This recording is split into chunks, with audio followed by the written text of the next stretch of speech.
আসসালামু আলাইকুম রহমতুল্লাহি ওয়া বারাকাতুহু। সম্মানিত দর্শক, জাতীয় পার্টি নিয়ে কথা বলতে চাই না। কিন্তু নানা কারণে কথা বলতে হয়। ১ম কারণটা হলো যে এই দলটির সঙ্গে আমার যে পরিচয়, সেই পরিচয় এরশাদ জমানার শুরু থেকে। এবং আমি যখন সংবাদপত্রে ছিলাম সেই ৮৬-৮৭ সনে, তখন এরশাদ সাহেবের সঙ্গে যেভাবে সম্পর্ক ছিল, তার অনেক মন্ত্রী, এমপিদের সঙ্গেও আমার খুব ভালো সম্পর্ক ছিল। তখনকার শিক্ষামন্ত্রী শেখ শহীদুল ইসলাম, টিএনটি মন্ত্রী কাজী ফিরোজ রশিদ, তারপরে স্পোর্টস মন্ত্রী ছিলেন আবুল খায়ের চৌধুরী সাহেব। এরকম সবাই এমপিদের মধ্যে অনেক প্রভাবশালী এমপিদের সঙ্গে মানে আসলে জাতীয় পার্টি যেভাবে আমরা এখন স্বৈরাচার বলি, ওটা তাদের আরেকটা চরিত্র। কিন্তু তার যারা মন্ত্রী ছিলেন, সংসদ সদস্য ছিলেন, বিশেষ করে যারা সিনিয়র পর্যায়ের ছিলেন, তাদের যে প্রো পিউপিল অ্যাক্টিভিটিস ছিল, ওটা আমি আসলে পরবর্তী কোনো জমানাতে দেখিনি। ১৯৮৬-৮৭ সনে জাতীয় পার্টির মন্ত্রীদের, বিশেষ করে যারা পলিটিক্যালি খুব ম্যাচিউরড ছিলেন, তাদের বাসা, সেটা আনোয়ার হোসেন মঞ্জু বলেন, শেখ শহীদুল ইসলাম বলেন, কাজী ফিরোজ রশিদ বলেন, তো তাদের বাসাটা বা বাড়িটা, সরকারি বাড়িটা যেভাবে উন্মুক্ত ছিল জনগণের জন্য, এটা ৯১-এর পর থেকে আজ অবধি ওইরকম কোনো মন্ত্রীর বাড়ি ওইভাবে আমি দেখিনি। যারা কাজী ফিরোজ রশিদকে চিনেন, তিনি যে বাড়িতে থাকতেন মিন্টু রোডের, বেইলি রোডের, তার অনেকগুলো পাখি ছিল এবং তিনি সেই গভীর রাত পর্যন্ত বসে থাকতেন এবং তার দরজা খোলা থাকত। যে কোনো মানুষ যে কোনো সময় তার রুমে ঢুকতে পারতেন এবং ঢুকলে একটু চা খাওয়া যেত, বিস্কুট খাওয়া যেত, কথা বলা যেত, বসা যেত। ঠিক এখন যেভাবে মন্ত্রী এমপিদের সামনে কাচুমাচু ওইরকম দেখিনি। আবার সচিবালয়ে গিয়েও অনেক মন্ত্রীদের সঙ্গে আমরা, ধরেন আমাদের একটা পরিচয় ছিল, আমাদের কথা আলাদা। অন্য যারা সাধারণ মানুষ তারা যেভাবে মন্ত্রীদের রুমে ঢুকতেন, ঠিক ওইভাবে আসলে পরবর্তী জমানাতে আমি দেখিনি। আবার কর্মজীবনে যখন আমি ব্যবসা বাণিজ্য শুরু করলাম, তখন তাদের অনেকের সঙ্গে বন্ধুত্ব হয়েছে। এরশাদ সাহেবের সঙ্গে ওই যে ৮০ দশকের যে সম্পর্ক, সেটা ছিল। আবার সংসদ সদস্য রূপে তাদেরকে আমি আমার সহকর্মী রূপে যাদেরকে পেয়েছি, ইনক্লুডিং এরশাদ সাহেব। তো এরশাদ সাহেব বলতে গেলে প্রতি সপ্তাহে ২-৩ বার করে ওনার সঙ্গে আমার কথা হতো, দেখা হতো, সাক্ষাৎ হতো। খুবই স্নেহ করতেন। ফলে কি হলো, স্বৈরাচারী, দেশের ক্ষতি করেছেন, তারপর তাদের ব্যক্তিগত জীবন, এইগুলো আ একদিকে, আর ব্যক্তিগত সম্পর্কটা অন্যদিকে। এইজন্য আলোচনা না করে পারা যায় না। দ্বিতীয়ত, যখন আ চতুর্মুখী সংঘাত, জাতীয় পার্টি, একদিকে হোসেন মোহাম্মদ এরশাদ, অন্যদিকে জি.এম. কাদের, আরেকদিকে রওশন এরশাদ, আরেকদিকে তার আরেক স্ত্রী বিদিশা এরশাদ। আমরা যারা বাইরে লোক আছি, যাদের লেখালেখি, টক শো, বিভিন্ন কারণে জনমত গঠন করার একটা সুযোগ আছে, তাদের মধ্যে আমার যতটুকু আছে, আমি সেটা দিয়ে সবসময় জি.এম. কাদেরকে সমর্থন করেছি। এর কারণ হলো, জাতীয় সংসদে যখন তার সঙ্গে আমার দেখা হতো, কথা হতো, I found him as a friendly man. তাকে অনেস্ট মনে হতো। পরবর্তীতে আবার আমরা বাইরে অনেক সভা সমিতি, সেমিনারে আমরা পাশাপাশি বসেছি। তো তিনি যে আচরণ করতেন, কথাবার্তা বলতেন, এরশাদ সাহেব আমার প্রতি যেভাবে আন্তরিক ছিলেন, ওনার মধ্যেও ঠিক সেই আন্তরিকতাটা দেখতাম। ফলে কি হলো, মানে তার সম্পর্কে আমার একটা অতি উচ্চ ধারণা ছিল। কিন্তু পরবর্তীতে তার জীবনে বেশ কয়েকবার সুযোগ এসেছে। বিশেষ করে ২০২৪ সনের নির্বাচনটা এভয়েড করার তার যথেষ্ট সুযোগ ছিল। যেটা সে করেনি। না করে সে ভারতের কথা মতো যখন সে সেখানে গেলেন শেখ হাসিনার সঙ্গে, তার যুক্তি ছিল ভারত বলেছে। আর দ্বিতীয় যুক্তি ছিল যে তিনি যদি না যান তাহলে শেখ হাসিনা রওশন এরশাদকে ডেকে নেবেন এবং তার পার্টি ভাঙনের মুখে পড়বে। এই যুক্তিতে তিনি সেখানে গেছেন, যেটা আমরা যারা জি.এম. কাদেরকে ভালোবেসেছি এবং যারা জাতীয় পার্টিকে এই ভালোবাসার কারণে তাদের কে নিয়ে অনেক সময় পজিটিভ কথা বলেছি, নেতিবাচক সমালোচনা করেছি, সবকিছুই করেছি। বিষয়টা আসলে আমি অন্তত মানতে পারিনি। ফলে তখন থেকে আসলে আমি জি.এম. কাদের সাহেবের সমালোচনা করে আসছি। খুবই নিষ্ঠুর সমালোচনা করে আসছি, যা জি.এম. কাদেরকে নিঃসন্দেহে আহত করেছে। তার যারা প্রতিপক্ষ, তাদেরকে আন্দোলিত করেছে, তাদেরকে খুশি হয়েছে। তো এরপর থেকে জি এম কাদের সাহেবের সঙ্গে আমার আসলে আর দেখাও হয়নি, কথাও হয়নি। এর মধ্যে তিনি যথেষ্ট বৃদ্ধ হয়ে গেছেন, ইমেজ হারিয়েছেন, তার পার্টির মধ্যে তার আ অবস্থা খারাপ হয়ে গেছে এবং তার সম্পর্কে যে সকল বদনাম, দুর্নাম এই ২৪শে নির্বাচনের পরে শুনে আসছি, সেটা তার চারিত্রিক স্খলঙ্ঘন, তার আ অর্থনৈতিক অসততা, ব্যক্তিত্বের দুর্বলতা এবং ব্যক্তিগত লোভ এবং লালসা। যেটা ২০২৪ সনের আগে আমি আসলে কল্পনাও করতে পারিনি। এনিওয়ে, তারপর আমার কাছে মনে হয়েছে যে এই দলটি এখনো পর্যন্ত এরশাদের নামের কারণে উত্তরবঙ্গের অনেকগুলো এলাকাতে বেশ জনপ্রিয় এবং সেখানে ভালো প্রার্থী দিলে জাতীয় পার্টি একটা ভালো ভোট পেয়ে পাশ করে আসতে পারে।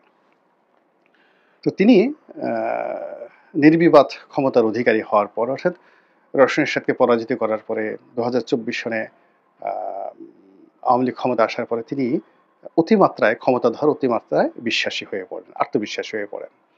এবং যখন সংসদে প্রধান বিরোধী দলীয় নেতা হন এবং শেখ হাসিনাও একটা সময় তার প্রতি খুব রাগ ছিল। পরে আবার তিনি দেখলেন যে বিকল্প নাই, তখন তাকে তিনি আবার প্রমোট করা শুরু করলেন ইনস্টেড অফ রওশন এরশাদ। এই অবস্থায় শেখ হাসিনার পতন হলো এবং শেখ হাসিনার পতনের পরে সব মানুষের ক্রোধ গিয়ে এই জি এম কাদের এবং তার পরিবারের উপর পড়ল। তো কিছু, কিছু মানুষ আমরা চেয়েছি যে না থাকুক, জাতীয় পার্টি থাকুক, তার বিচার হোক, কিন্তু জাতীয় পার্টির উপর যেন কোনো মব তৈরি করা না হয়। তো সেইভাবে জাতীয় পার্টি টিকে আছে এবং বেশ কয়েকবার জাতীয় পার্টির অফিসে মব তৈরি করার চেষ্টা করা হয়েছে। জি এম কাদের সাহেব সাহস দেখিয়েছেন। আমি প্রশংসা করেছি। কিন্তু হাল আমলে এসে তিনি অল অন এ সাডেন তার দলটিকে আবার নতুন করে বিতর্কের মুখে ফেলে দিয়েছেন। এমনিতেই দলের যারা শীর্ষ নেতা রয়েছেন, আ কাজী ফিরোজ রশীদ থেকে শুরু করে শহীদুর রহমান ট্যাপা, আবু হোসেন বাবলা, এরা এই ঢাকার রাজনীতিতে খুবই শক্তিশালী এবং তাদের যে শক্তিমত্তা এবং অর্থবিত্ত, এটা বিএনপি, আওয়ামী লীগের যেকোনো নেতার চেয়ে কোনো অংশে কম নয় এখনো। তাদের বিরুদ্ধে হয়তো মামলা আছে, পালিয়ে আছে। কিন্তু পল্টন এলাকাতে যদি শহীদুর রহমান ট্যাপা তিনি চান যে একটা ঘটনা ঘটাবেন এখানে, তার লোক আছে, জন আছে, টাকা আছে এবং এই পল্টন, পুরা পল্টন যে এলাকাতে জাতীয় পার্টির অফিস, নয়াপল্টন এলাকাতে আসলে মির্জা আব্বাস বলেন, অন্যান্য যারা বলেন, তারা আসলে উনার সাথে গন্ডগোল করতে চাইবেন না। গন্ডগোল করতে চাইবেন না। আপাত দৃষ্টিতে মনে হতে পারে ক্যাডার বেশি, কিন্তু শহীদুর রহমান ট্যাপার একটা অবস্থান আছে। আবার পুরনো ঢাকার বিশেষ করে সায়দাবাদ থেকে শুরু করে ডেমরা এই অঞ্চলে বাবলা, আবু হোসেন বাবলা, তার যে ক্ষমতা, এখন সেই ক্ষমতাতে ধরেন নবিউল্লাহ নবী বলেন বা ওখানে দৌড় সালাউদ্দিন বলেন, বিএনপির দৌড় সালাউদ্দিন বলেন বা এশরাক বলেন, তাদের কারোর চাইতে এখনো পর্যন্ত আবু হোসেন বাবলার ক্ষমতা কোনো অংশে কম নয়। আর পুরো ঢাকার শহরে এখন ধরেন বিএনপির যারা গ্র্যান্ড মাস্তান আছে, তারা কিন্তু পুরো ঢাকা শহরে ওইভাবে অলিতে গলিতে মাস্তানি করার মতো অবস্থা তাদের নেই। মানে অ্যাজ এ হোল না। যেমন ধরেন একটা এলাকাতে নীরব সাহেব আছেন, তিনি নিয়ন্ত্রণ করছেন। আরেকটি এলাকাতে এরশাক নিয়ন্ত্রণ করছেন। আরেকটি এলাকাতে নবিউল্লাহ নবী। ওই যে মিরপুরে আমিনুল আছে, ফুটবলার আমিনুল, সে নিয়ন্ত্রণ করছে। তারপরে ধানমন্ডিতে নাসিরউদ্দিন অসীম, ব্যারিস্টার নাসিরউদ্দিন অসীম, রবিউল, তারা দুজনে Dhanmondi, new market, elephant road এই এলাকা নিয়ন্ত্রণ করছে। এভাবে আলাদা। কিন্তু অ্যাজ এ হোল পুরো ঢাকার একটা গ্র্যান্ড যে আন্ডারওয়ার্ল্ড, এটা নিয়ন্ত্রণ যেটা একটা সময় এই কাজী ফিরোজ রশিদরা করতেন, মোস্তফা মহসিন মন্টুরা করতেন, হেমায়েতুল্লাহ আওরঙ্গরা করতেন, পুরো ঢাকা শহরের যেকোনো জায়গাতে। তো সেই দিক থেকে এখনো পর্যন্ত একেবারে হাতি মরে গেল লাখ টাকা, বাঘ মরে গেল বিড়াল তারে খোঁচা দিতে পারে না। তো কাজী ফিরোজ রশিদের এখনো ওই ক্ষমতাটা রয়ে গেছে। একইভাবে যদি আপনি রুহুল আমিন হাওলাদারের কথা চিন্তা করেন, তিনি সেই পুরো শিল্প অঞ্চলে তেজগাঁ থেকে শুরু করে একেবারে টঙ্গী, গাজীপুর পর্যন্ত সেই স্বাধীনতার পরে মানে স্বাধীনতার পর থেকে একেবারে আজ অবধি এখন দাপট দেখাচ্ছেন না। কিন্তু আমি যদি ধরি উনার মন্ত্রী হওয়া পর্যন্ত, এরশাদের জমানা পর্যন্ত এই পুরো এলাকায় তার চেয়ে বড় মাস্তান কেউ ছিল না। তো তিনি গাজীপুরের ওই অঞ্চল থেকে শুরু করে পুরো শিল্প অঞ্চলের যে শ্রমিক রাজনীতি, তার সঙ্গে অস্ত্রবাজি, মাস্তানি, গুন্ডামি এবং এর সঙ্গে, সঙ্গে আবার টাকা পয়সা। এখানে রুহুল আমিন হাওলাদারকে যদি আপনি দাদা ধরেন অভিজ্ঞতার দিক থেকে, এখন যারা মাস্তানি করছেন তাদের এখনো দুধ দাঁত উঠে নাই। উনার দাঁত পড়ে গেছে থুরথুরে বুড়া হয়ে গেছেন। দাদা যদি ধরেন আর তার প্রতিদ্বন্দ্বী এখন যদি ধরেন এই সমস্ত এলাকাতে যারা মাস্তানি করছেন গাজীপুরে, টঙ্গীতে, তারপরে সাভারে, তারপরে তেজগাঁতে, উত্তরাতে, এই সমস্ত এলাকাতে যারাই কাজ করছেন তারা রুহুল আমিন হাওলাদারের তুলনায় অবোধ শিশু, ইনফ্যান্ট, দুধ-দাঁত এখন পর্যন্ত ওঠেনি। তো গেল এই রুহুল আমিন হাওলাদার, এই কজনের কথা বললাম। তো এদের মতো লোককে এদের মতো লোককে এবং রুহুল আমিন হাওলাদার শুধু এ এলাকা না, সেই ঢাকার মাস্তানি আবার সে বরিশাল পর্যন্ত নিয়ে গেছে। বরিশালের মাস্তানি পটুয়াখালী পর্যন্ত নিয়ে গেছে। পটুয়াখালীর মাস্তানি সে সেই যাকে বলা হয় কুয়াকাটা পর্যন্ত নিয়ে গেছে। এবং যেখানে যেভাবে দরকার, যেখানে গালি দরকার, যেখানে গলা টিপা দরকার, যেখানে হ্যান্ডশেক করা দরকার, যেখানে বুক মিলানো দরকার, তো সব কাজই তিনি করছেন। যাকে যেভাবে দরকার। এবং বিশেষ যে পলিটিক্স, তো এখনো পর্যন্ত জাতীয় পার্টির এই যে কয়জন নেতার নাম বললাম, এই সমপর্যায়ের নেতা বিএনপিতে নাই, আওয়ামী লীগে নাই। এখন এই নেতাদেরকে জাস্ট বিড়াল বানিয়ে তাদেরকে দল থেকে বহিষ্কার করে জনাব জিএম কাদের এই সময়টাতে যে ঝুঁকি নিয়েছেন, আমার কাছে মনে হচ্ছে না যে এই লোকগুলো খুব সহজে ছেড়ে দেওয়ার পাত্র। এর কারণ হলো তারা ডিজিএফআই চিনে, তারা এনএসআই চিনে, তারা জেলখানা চিনে। তাদের সবারই কারো কারো শত কোটি, কারো কারো হাজার কোটি টাকার বৈধ সম্পত্তি আছে এই ঢাকা শহরে। হাজার কোটি টাকার বৈধ সম্পত্তি আছে, তাদের ক্যাডার আছে, অস্ত্র আছে, তারা অস্ত্র চালাতে জানে, লাইসেন্স করে অস্ত্র চালাতে জানে, এমনকি বোমা মারতে জর্দাজি ডিব্বা কিভাবে বানাতে হয়, হ্যাঁ, সেই মুনসিল দিয়ে পটাশ দিয়ে কিভাবে বোমা বানাতে হয়, সেই বোমা আবার কিভাবে কার গায়ে মারতে হয়, এইগুলোর হাতে কলমে ট্রেনিং দেন মাস্টার। বুঝতে পারছেন ঘটনাটা?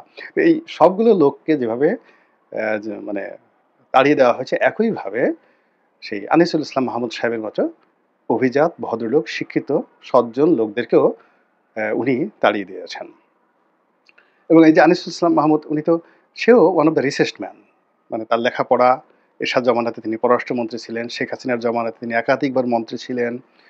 তারপরে এই যে ব্যারিস্টার মইনুল ইসলাম, যিনি মারা গেলেন, ইত্তেফাকের মালিক, তার বড় ছেলের সঙ্গে আনিসুল ইসলাম মাহমুদের মেয়ের বিয়ে দিয়েছেন। তো তারা তো আসলে এই আনোয়ার মঞ্জু, ব্যারিস্টার মইনুল, আনিসুল ইসলাম মাহমুদ, এরা বাংলাদেশে ভেসে আসেনি। সেই তুলনায় এদের যে সিএস আর এস পর্সা আছে, ৫০০ বছরের তাদের যে পারিবারিক ইতিহাস আছে, সেটা নিয়ে যদি টানাটানি করেন তাহলে জনাব জিএম কাদেরকে খুঁজে পাওয়া যাবে না, একেবারে খুঁজেই পাওয়া যাবে না। এবং এদের অ্যাগেনস্টে তিনি যাকে মনোনয়ন দিয়েছেন, সেই শামীম হায়দার পাটোয়ারি, মানে এটা বলার মতো না। এর বাইরে যে মহাসচিব হিসেবে যিনি ছিলেন মুজিবুল হক চুন্নু, এখন মুজিবুল হক চুন্নু সম্ভবত ২৫ বছর বা ২৬ বছর বয়সে এরশাদ জামানাতে প্রথম মন্ত্রী হয়েছেন। তিনি বিসিএস পাশ করে তিনি জজ হয়েছিলেন। সেই জজিয়তের চাকরি ছেড়ে দিয়ে তিনি ওই যে মন্ত্রী হয়েছেন ২৫ বছর বয়স, এখন পর্যন্ত এই কয়দিন আগেও তিনি মন্ত্রী ছিলেন। তাও কি যেন তেন না, আইনমন্ত্রী ছিলেন। তারপরে শ্রম কর্মসংস্থান মন্ত্রী ছিলেন। তো এই মানুষ যারা সব জানে, তার স্ত্রী একজন সেক্রেটারি। তো সে তো যেন তেন লোক না। মুজিবুল হক চিন্নু নিজে বিসিএস কর্মকর্তা, তার স্ত্রী একজন বিসিএস কর্মকর্তা হয়ে একেবারে সচিব পর্যায়ের প্রমোশন নিয়ে, এই যাকে বলা হয় শেখ হাসিনার জামানায় সচিব পর্যায়ে প্রমোশন নিয়ে তিনি রিটায়ার করেছেন। আর উনি সেই সরকারি বিসিএস চাকরি ছেড়ে দিয়ে তিনি এমপি হয়েছেন ৩ বার ৪ বার ৫ বার কয়বার জানি না, ৬-৭ বার হতে পারে। আবার এই মন্ত্রী হয়েছেন, অনেকবার মন্ত্রী হয়েছেন। কিন্তু কথাবার্তা বলেন, সবকিছু বলেন, অর্থাৎ পলিটিক্সের এ টু জেড তিনি যা জানেন, তার মানে ১/১০ না, ১০০০ ভাগের ১ ভাগও মানে জানা তো দূরের কথা, তার ধারের কাছেও এখনো জিএম কাদের সাহেব ঢুকতে পারেনি। এরশাদ সাহেবের ভাই, এটাই হলো তার সবচেয়ে বড় পরিচয়। এখন এই যে দলের মধ্যে এত সুন্দর, সুন্দর মানুষ থাকতে তিনি কেবলমাত্র জেদের বশবর্তী হয়ে, ক্রোধের বশবর্তী হয়ে বা নিজের যাকে বলা হয় ইগো অথবা নিজের দুর্বলতা, নিজের অক্ষমতা, এসবের দিকে তাকিয়ে তিনি যে গৃহদাহ শুরু করলেন দলের মধ্যে, এটা আমার কাছে মনে হচ্ছে থামবে না। এবং এটার পেছনে অনেক খেলাধুলা আছে, অনেক জড়িত কিছু আছে এবং আমাদের দেশের রাজনীতির অনেক টার্নিং পয়েন্ট। এই যে জাতীয় পার্টির যে ব্যালেন্সিং পাওয়ার, তদ্রুপ জামাতও একটা ব্যালেন্সিং পাওয়ার। এরা যে পাল্লায় বসে ও পাল্লায় জিতে যায় এবং এরা যাদের বিরোধিতা করে ওদের সর্বনাশ হয়ে যায়। আপনি ৯১ থেকে এই পর্যন্ত দেখেন জামাত এবং জাতীয় পার্টি, আপনি যতই তাদেরকে গালাগালি করেন, এরা যেখানে গেছে ওরা জয়লাভ করেছে, আর এরা যেখান থেকে ছেড়ে আসছে ওদের মরণ হয়েছে, ওদের পরাজয় হয়েছে। এবং ওই জিনিসটি এখনো পর্যন্ত বহাল আছে। তো কাজেই এই দলটি ভালো থাকুক, তাদের মধ্যে ঐক্য প্রতিষ্ঠিত হোক। এটাই আমার শুভকামনা। আসসালামু আলাইকুম রহমতুল্লাহি ওয়া বারাকাতুহু।